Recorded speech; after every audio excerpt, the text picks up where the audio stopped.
తరం మారినా ఆ పేరు వింటేనే వైబ్రేషన్. ఒక చరిత్ర. బెజవాడ రాజకీయాలను శాసించిన ఆ వ్యక్తి వంగవీటి మోహన రంగా. ఆయన భౌతికంగా దూరమయ్యి 36 ఏళ్లు దాటినా ఇప్పటికీ ఆయన ఆంధ్రప్రదేశ్ రాజకీయాల్లో ప్రభావం చూపుతూనే ఉన్నారు.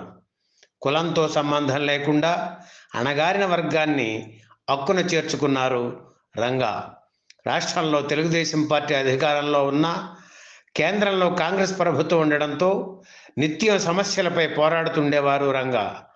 ఆ రోజుల్లో వంగవీటి, దేవినేని కుటుంబాల మధ్య బెజవాడలో ఆధిపత్య పోరు జరిగేది. ఆ రోజుల్లో గిరిపురం ప్రాంత నివాసితులకు ఇళ్ల పట్టాలు ఇవ్వాలని డిమాండ్ చేస్తూ 1988 డిసెంబర్ నెలలో మదర్ థెరిసా భవన్ దగ్గర తన మద్దతుదారులతో కలిసి నిరాహార దీక్ష చేపట్టారు వంగవీటి మోహన రంగా. ఆ క్రమంలో డిసెంబర్ 26 రాత్రి ఆయన హత్యకు గురయ్యారు. ఊహించని ఈ సంఘటనతో రంగా అభిమానులు, మద్దతుదారులు ఆవేశంతో రగిలిపోయారు. ఆ ఆవేశాన్ని అణుచుకోలేక కొందరు విధ్వంసానికి పూనుకున్నారు. ఒక సామాజిక వర్గానికి చెందిన ఆస్తులు లక్ష్యంగా దాడికి దిగారు. వారికి చెందిన సినిమా థియేటర్లను వదిలిపెట్టలేదు. విజయవాడలోని గాంధీనగర్లో ఉన్న థియేటర్స్, పంపిణీ సంస్థలు అగ్నికి ఆహుతయ్యాయి. గాంధీనగర్ ప్రాంతానికి ముఖద్వారంగా చెప్పే అలంకార్ థియేటర్ దుండగుల కిరాతక చర్య కారణంగా తీవ్రంగా నష్టపోయింది. దాదాపు 50 లక్షల నష్టం వాటిల్లింది. విదేశీ ప్రొజెక్టర్స్, ఖరీదైన ఫర్నిచర్, రూఫింగ్ కాలిపోయాయి. 25 లక్షల రూపాయలకు మాత్రమే ఇన్సూరెన్స్ చేయించడంతో మిగిలిన నష్టాన్ని పూడ్చుకోవడం కష్టమే అనుకునేవారు ఆ రోజుల్లో.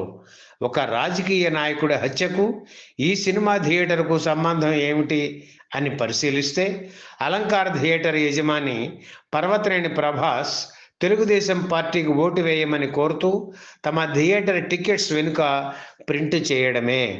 అదే పరిస్థితి అలంకార్ థియేటర్కు సమీపంలో ఉన్న కళ్యాణ చక్రవర్తి థియేటర్కి ఎదురైంది.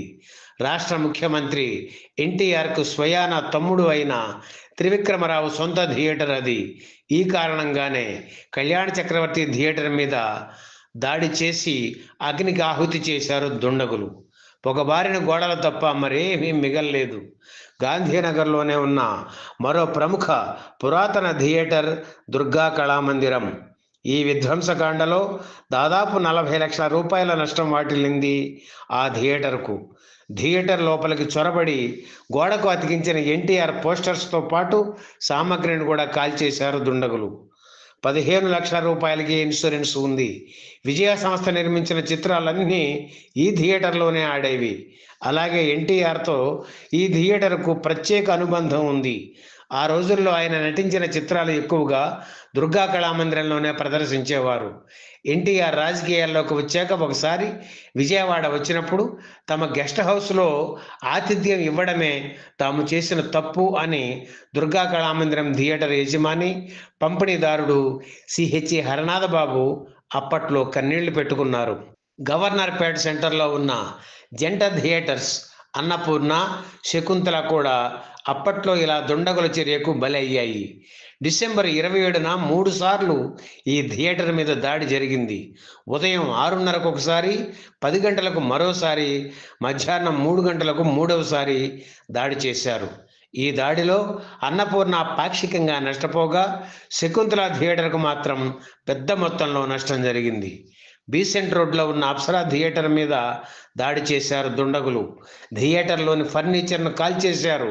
బాలకృష్ణ నటించిన రక్తాభిషేకం రీల్స్ ఉంటే వాటిని ఎత్తుకుపోయారు.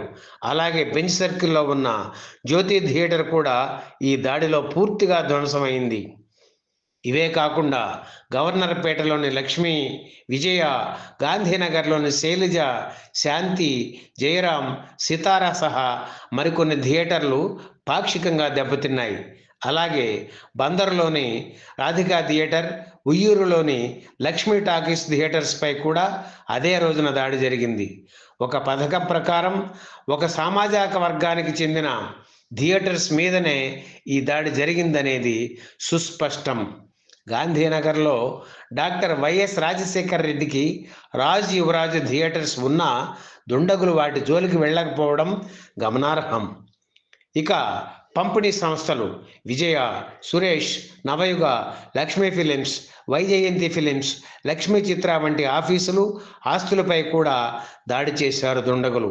ఈ విధ్వంసం ఇలాగే కొనసాగుతుండడంతో విజయవాడలో నెల రోజుల పాటు కర్ఫ్యూ విధించారు. థియేటర్స్కు, పంపిణీ సంస్థలకు షోలు రద్దయిన కారణంగా ఇతర థియేటర్లకు జరిగిన నష్టం 25 కోట్లకు పైమాటే. ఆనాటి సంఘటన కారణంగా దారుణంగా దెబ్బతిన్న థియేటర్స్లో చాలా వరకు పునరుద్ధరణ జరుపుకొని ప్రస్తుతం ప్రేక్షకులకు వినోదాన్ని అందిస్తున్నాయి.